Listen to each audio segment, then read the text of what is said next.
generation. I probably would have ducked for cover, so I was always in awe of what he did in light of his young and growing family. So the first point I'll share with you is that I regret never having any extensive conversations with Dad about his naval service. Wish I had pushed him a little bit. He was a very quiet and personal man, in many ways lived through books, as well as his family, but I regret that. I think most World War II veterans didn't talk about their fighting and their combat experience, whether it be an aviator, like Uncle W.K., or Bill Hawkins, hiding away from Japanese troops up in trees. I mean, he never talked about that, and it was probably incredibly gut-wrenching and scary. So the only time he would sometimes open up would be actually watching Victory at Sea in our tiny little black and white TV. He would say a few things that I remember. I don't remember the specifics, but you know, he was part and shared into that experience. So point number one is sort of a regret. Point number two is that before he entered the Second World War, he was a major in aeronautical engineering at a small school in Boston, and he was part of Igor Sikorsky's engineering design team. And I'm proud of the fact that he helped work on the first U.S. military helicopter. I think it's interesting about this helicopter, at least during the Second World War, it was not used to kill anybody, but it was to rescue people and to transport equipment.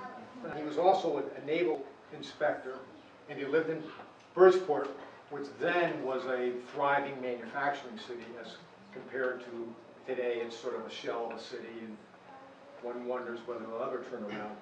Now, the big question I ask is, why the hell did Dad ever volunteer for the Navy? I mean, when he had two young daughters, and Cord was soon to be born. He enlisted, he was commissioned in August of 1944. Now, probably only a few of you know when Cord was born, but it was August 29th. So why did he do that? But number one, he was very patriotic. He didn't wear it in his sleeve, but you know, he loved this country. Another factor, his brother Bob McAleer, who in my view, in addition to being his college roommate, was probably his best lifelong friend. They were extremely close. And Bob was commissioned as a U.S. Navy officer in the late 30s. He saw his first active duty in Pearl Harbor on the cruiser SS St. Louis. Go figure. Some crazy connection there. Maybe, maybe not. And then Bob saw a lot of bad action throughout the war, and this is before you had any sort of therapy or helping people who've gone through horrible things. So in August 1944, he was commissioned an ensign and posted to Plattsburgh, New York Naval Station for basic officer training, and he specialized as a communications officer. And he earned a security clearance, which would be important because of codes and secret codes and the like. So I always thought that was pretty cool. Now his initial tours, he was on multiple Atlantic convoys that departed from either Boston or New York and ended up in the UK. He had the privilege of serving on Liberty ships, which is sort of the food chain of ships, the low of the low. They only could go about 11 knots an hour. They were not very maneuverable. Instead of using rivets, they welded the hull. In extreme cold weather, the ship would crack. They had minimal armament, maybe a couple machine guns and some light cannons, but nothing really to protect yourself. When he's on a convoy, the rules of engagement, we understand, were the convoy to proceed uninterrupted. And even if submarine attacks occurred, so you keep on course.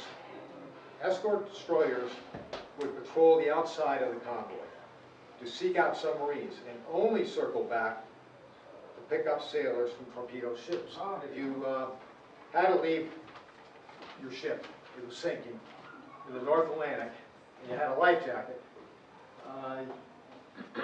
you would live about 10, 15 minutes max, because you could die of hypothermia. Those were sort of the risks that Uncle Gordon, our dad, took. And I think about that with young family, and doing really important work in terms of engineering work for Sikorsky. Now, maybe also, he had a bunch of screaming babies, but I don't think that was, I don't think that was the issue. I think it really, he was patriotic. It was not that he wanted noise control. But that's another theory. Dad did share one little story, which I think is cute. And he was in a long convoy approaching the southern coast of Ireland en route to England. And the adjective apparently goes back to Dad. A snarky Irish trawler was bearing down on the convoy on a collision course. This is a quick-thinking fleet commander. Issued the signal by lights and flags of submarine sightings, plural. The trawler did an about-face and made a rapid retreat. Dad's sister, Mary Merritt, who was an inspirational, fabulous lady, and probably the only Democrat in the whole family, and a terrific lady, incredible. And he knew that she was stationed in the Red Cross somewhere in London.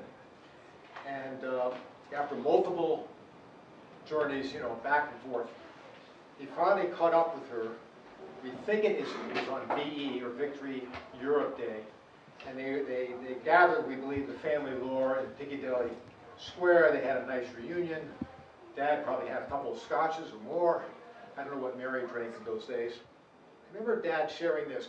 He had a sort of a debate with Graham Stevens and most of the Bixby males.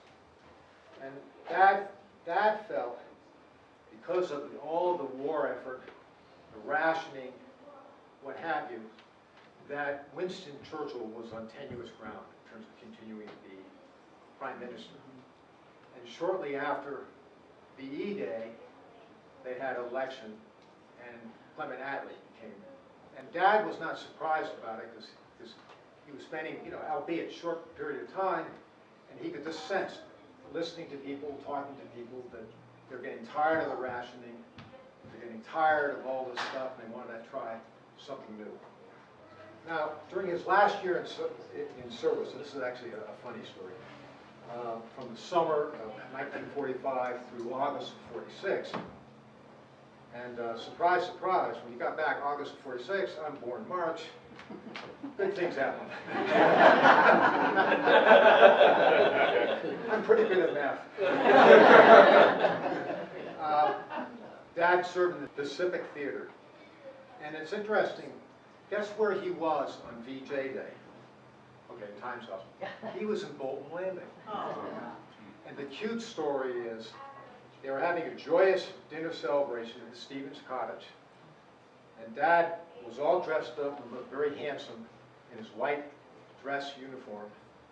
And one of Granny's maids, either accidentally or purposely, spilt some, and they called it red Harvard beets all over his uniform. So I've always wondered, A, were they ever able to clean it? And knowing how thrifty Dad was, somehow they did. So he could wear it again. And with the war over, Dad was a member of the occupation forces in Japan. He was assigned to a partially submerged cruiser in Yokohama Harbor. Dad and a few other junior officers and enlisted sailors were to spend most of their time on the ship. And what was interesting, they found the locker of the captain had lots of Johnny Walker red label scotch and Cuban cigars that reminded him of Uncle Will or Bamba Bixby, and they had a huge stash of both. And so I think they had a pretty good time. Also, I love this story, that when he was assigned to the ship, he was dedicated a Jeep. But being ever sort of a practical man, to make sure that it was not purloined by somebody else, he would take off the distributor cap and go onto the ship, and that's how he prevented it from being robbed.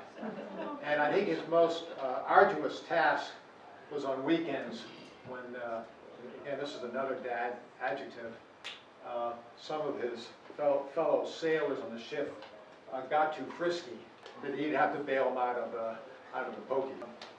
He was struck by the enormity of the devastation, the firebombing, and all the bad aspects of war. And I think he was always amazed, reading in papers, he never went back to visit Japan, but how quickly the economy came back and became a juggernaut that it remains today. Now, one of the, I think, amusing aspects of Dad's naval service that impacted his appetite. And I cannot remember, and I'll ask Nancy and Carol whether they remember, whether we ever were served Spam or chili. Never. Dad had sort of this pathological hatred for that. And dear Aunt Nancy never dare serve that, or Dad would be very upset. And I hope the next generation, I think of Doug's service in Vietnam, and I have a report talking to him, so I hope the next generation, that particularly Stephanie, A.G. Brandt, Kate, will, because your father's very reticent to dig in further, because I think that would be a great oral history for generations to come. I first saw today was Dad's name in the World War II memorial uptown, and special thanks to Ted for quietly working behind the scenes and making it happen. And thank you very much for hearing this presentation of Uncle Gordon.